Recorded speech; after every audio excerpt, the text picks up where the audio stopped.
We meet Kessie Aaron, a doctor and researcher in the field of human vision. She wakes up late for work and quickly heads to the Collingwood Institute, an old complex that used to be an asylum in the past. Upon arriving, she enters the auditorium where the chief scientist, Peter Conrad, begins a lecture about something related to vision for a group of other new students in the field and subjects of the upcoming test.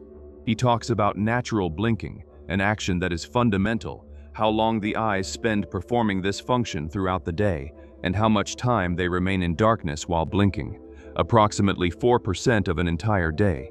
Peter adds that the brain can connect more than 10 random and distinct dimensions, multi-dimensional connections, something that happens precisely during the act of blinking, a fact imperceptible due to the incredible speed at which the eyelids perform the movement. Peter then questions the group of doctors about what they fail to perceive in that fraction of a millisecond.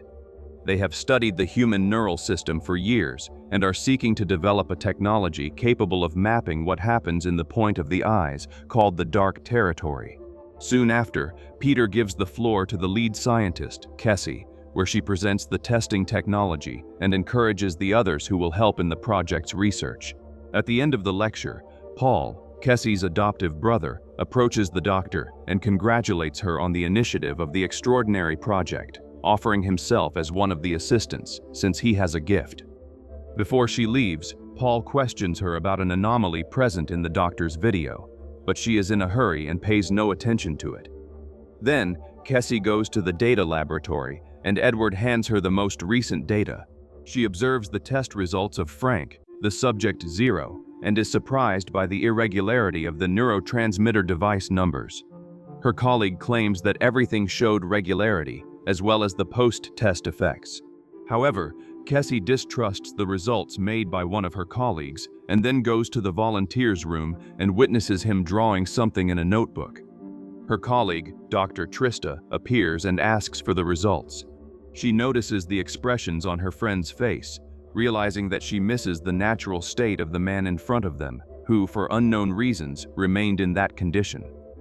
Frank was also a former colleague who worked at the institute. Soon, Kessie recalls her moments with the man, revealing that the two were partners. Later, Kessie checks her studies and the video of Frank's test.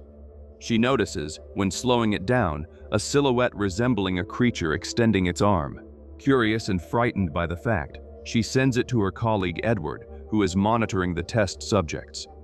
It is noticeable that the test subjects are beginning to act strangely, outside their normal judgment. As soon as he steps away from the computer, the alarms sound, and in the hallway, in one of the rooms, a doctor checks on the patient and notices his eyes bleeding. He had a psychotic breakdown, ripped out his eyes, and keeps talking non-stop so they will not blink. In Frank's room, he now has white eyes, as if he were blind. The next day, the group of doctors is talking, and among them are Everett and Stacy. Kessie informs them about the unexplainable event and asks her colleagues to remain highly alert. She talks about the fact that Frank started drawing, something relatively good, and asks Stacy to evaluate Frank's eyes and neurological system. Then Conrad calls her for a private conversation. He asks that the test results be directed to him first. Kessie agrees and thanks the scientist for the treatment he is giving Frank to help him make better progress. However, Conrad asks for more effort in the doctor's work, knowing she has a distraction, and asks her colleagues to report to him from now on. He also orders Stacy to bring Frank's drawings for him to see, worrying about the fact that the man's mental health is fragile and that this may cause unrealistic visions, including monsters. A few hours later, the test subjects are taken for neural examinations, and Frank is one of them. Stacy performs the exams on the patient, and in the first few seconds he shows no reaction at all. However, when Stacy changes position, she is surprised to see Frank looking directly at her. Stacy asks for a response with a blink if he understands her, but he remains with red eyes and without blinking. When the doctor considers calling Kessie, the patient collapses and begins convulsing. Suddenly he stops, and when Stacy checks his eyes, she notices something moving through the man's iris.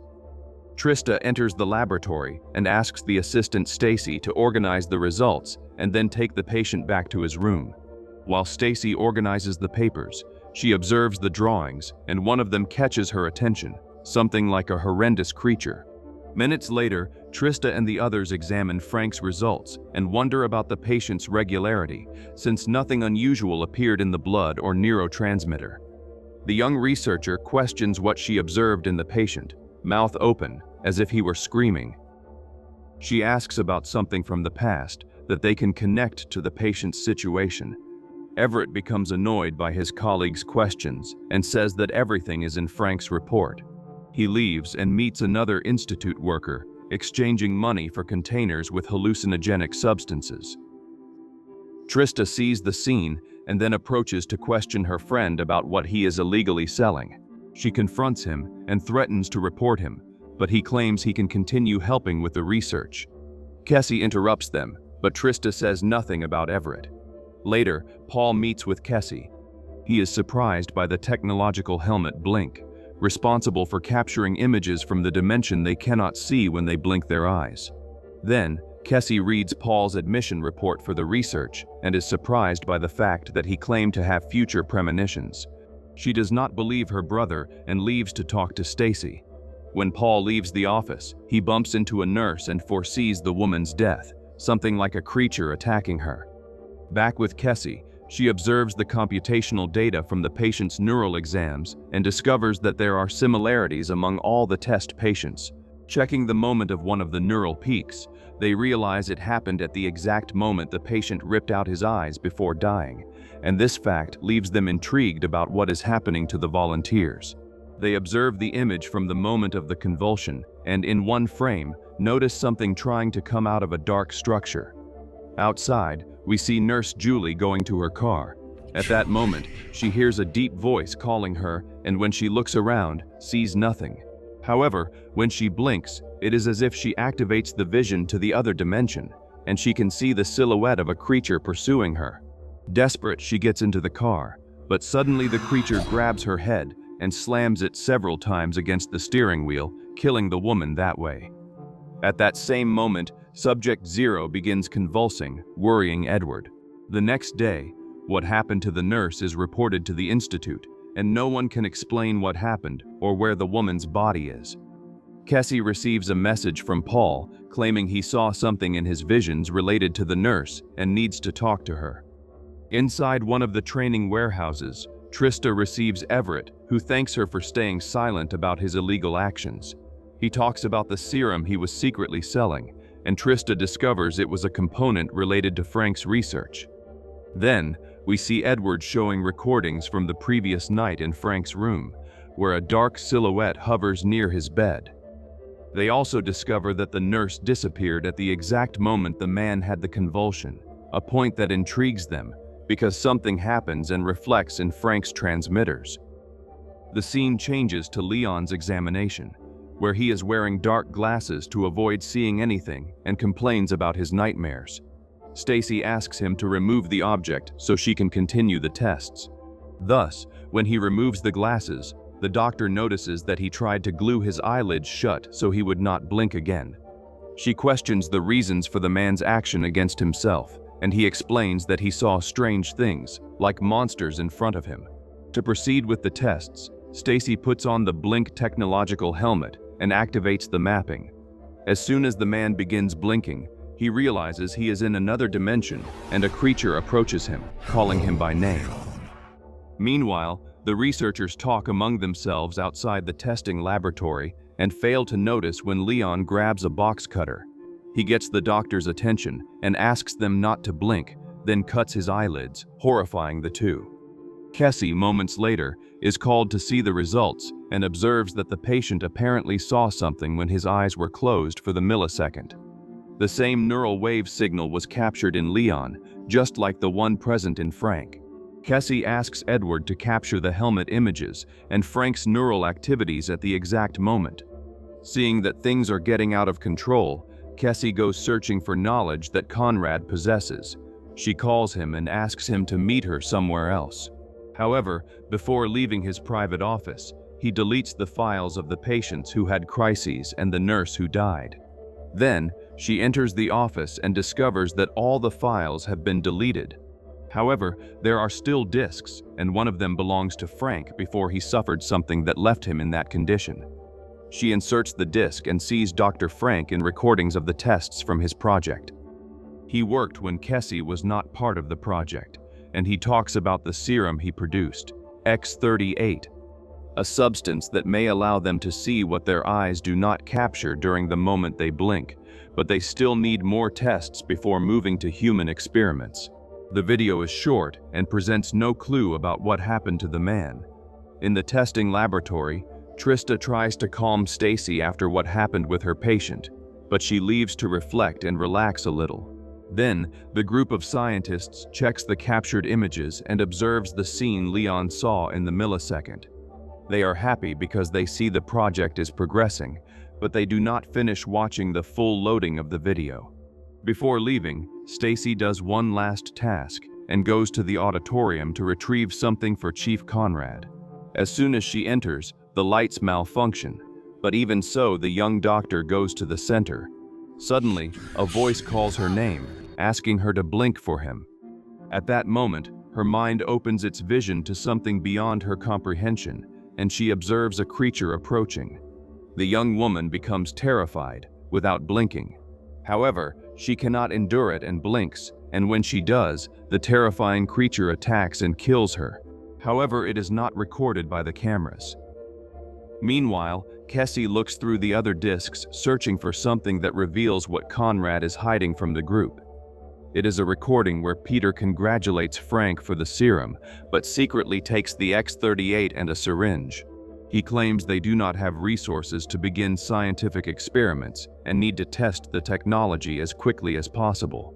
However, Frank warns his colleague about the danger of testing on humans because it is still not a reliable and safe serum, and states that improper testing may cause death or even force the person to live in another dimension constantly.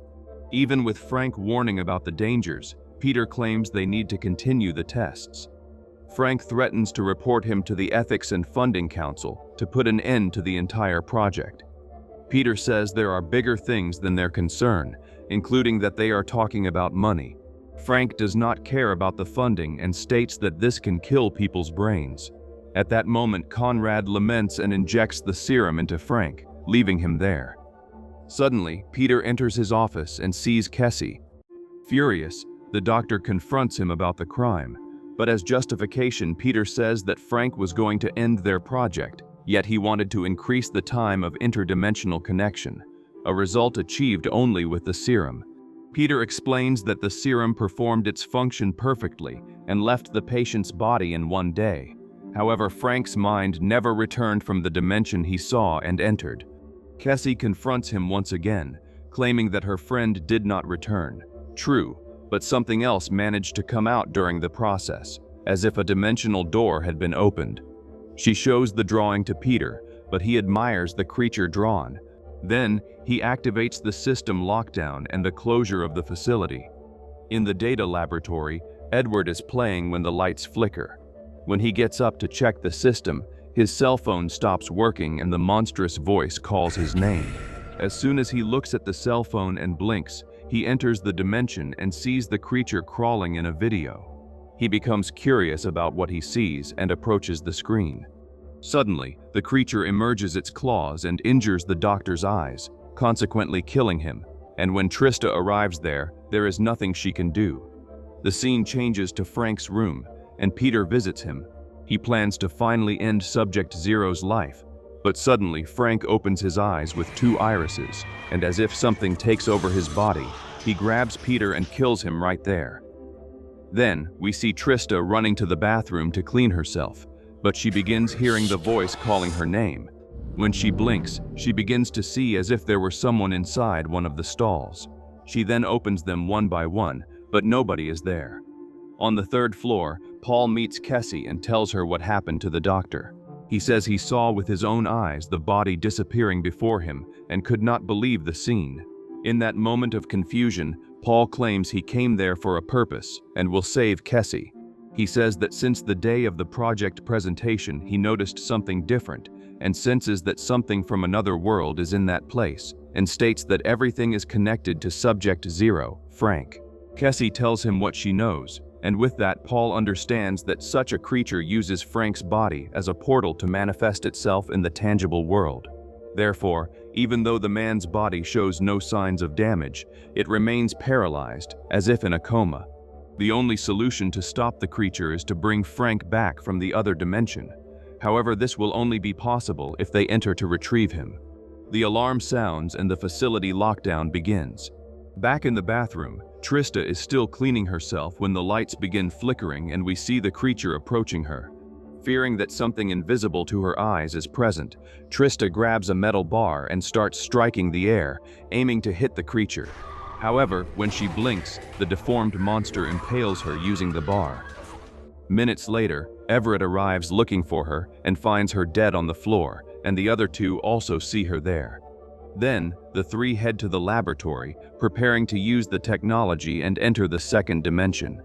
Everett warns that it is not a good idea, but Cassie, claiming she is determined to surpass the limits of human vision and save her companion, disregards the danger and will use the equipment. She has Paul's help because he senses danger minutes before it happens, and this may help his sister. The two connect the neural device, but knowing the danger manifests when they blink their eyes, they will keep them closed and depend on Everett's assistance to guide them with the images and neural readings from the technology. To increase the exposure time, Everett tells them where they will find the serum, and they need to inject a certain amount whose effect will last 1 hour, enough time to find Frank's dimensional portal and bring him back. However, Everett will face a challenge there because he also cannot blink, otherwise the support plan will be destroyed and his friends will become lost in the dimension. Cassie and her brother begin the journey through the facility, knowing they must keep their eyes closed and walk blindly, awaiting their friend's guidance. Everett soon manages to see the creature's silhouette through the equipment and is terrified upon seeing the monster, but fortunately such a being only attacks those who blink before it, making its form visible and deadly. The static along the path persists, showing that in the invisible dimension an evil exists waiting for the moment of blinking to manifest itself. Everett tries to warn them about the creature's position, but his friends can no longer hear him, and soon the signal is lost. Then, the signal returns, but bringing bad news, this time throughout the entire facility complex, where patients are being tormented and dragged by an invisible force. Scientists trapped there are pursued and brutally killed in indescribable ways. In the laboratory, Everett hears the voice and blinks, releasing the manifestation of the creature in the examination room before him.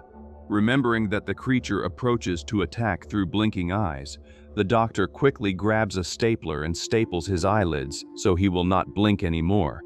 However, the action of blinking had already released the monstrosity, and soon the man is attacked and killed. Meanwhile, Cassie and Paul continue blindly to the lower levels to retrieve the serum, now hearing only the system voice stating that anomalies are present in the location. The two pass through a corridor full of dead people and struggle to keep their eyes closed. Suddenly, a horrifying whisper echoes through the device, and both remove the helmet. The fright causes Paul to trip over a corpse and open his eyes. He confesses it to his sister and says he can no longer keep them open. Quickly, she uses this to her advantage, and they proceed to the laboratory, where they alternate blinking with their companion, in which one must always keep their eyes open. Cassie searches for the serum and ends up finding the ring she would have received from her companion and decides to wear it. Then, she finds the serum and sits in the chair to inject the liquid. But Paul, touching her, senses an attack coming soon. He tells her to speed up the process, knowing the creature is approaching and searching for a blink to attack its victims. The anesthetic effect begins, and she only sees her brother opening his eye and claiming he will do something to help before leaving the place. Suddenly, Cassie blinks, and upon opening her eyes, she finds herself inside the second dimension, in the same place, but in a completely aged environment. She walks through the corridors and follows a trail of blood, and holding an axe, she seeks to find her companion Frank. She becomes terrified when entering a changing room because she sees people trapped in black branches, while the creature feeds on a body on the floor. The monstrosity senses something strange, but Kessie hides before being spotted. Even with fear, she finds courage within herself and runs through the compartments of the aged facility searching for Frank, to end the deaths by destroying the connection through the open dimensional portal. Kessie, in this dimension, searches for Frank because she knows his permanence there brought the horrendous creature to the physical plane, and she needs to warn his mind about it. In a corridor, she sees a man in a chair, consumed by darkness and connected to the complex by cables in his eyes, head, and body. On the walls there are two cocoons, what appear to be creatures in formation. She injures one and manages to repel the attack. Then she approaches the man and discovers it is Frank, who is induced in a coma. However, his body is under the control of the dimensional creature. Hearing Kessie's voice, Frank's mind takes over for a moment and asks his companion to leave that dimension before the monstrous entity returns. Kessie says she will only leave with him, but the man states that there is no more time for his return, and the only way for the physical plane to remain safe is to destroy him right there, because he is the creature's connection to the real world. Kessie questions if there is another way out, but Frank states that the creature is part of him, and there is nothing more to be done for him, only a dignified end. Even with the guidance, Kessie denies the request and removes the connectivity from Frank's eyes, an action the creature senses. As soon as she tries to free her companion from the restraints, both see the creature approaching. Kessie tries to confront the monstrosity with the axe, but it is in its own dimension and nothing can touch it. However, the creature can injure whoever it wants because blinking still works in its favor there. Frank tries to cut the restraints while watching Kessie being injured. As soon as the entity grabs the doctor to finish her, Frank frees himself from the restraints and uses a shard of glass to threaten the creature. The entity denies the request to free Kessie, so Frank mortally wounds himself, knowing he is connected to the creature, and only in this way can he stop it forever. The entity falls to the ground without moving, and Frank dies. Furious, Kessie attacks the creature, delivering several blows with the piece of glass. But then the system shuts down, and the X-38 effect ceases, and she returns to reality. This time we return to the opening scene, when she wakes up. Then, we see her at the presentation in the auditorium. Soon Frank enters the place, and with a distorted voice questions whether the moment is already too late. And then a blink ends the narrative.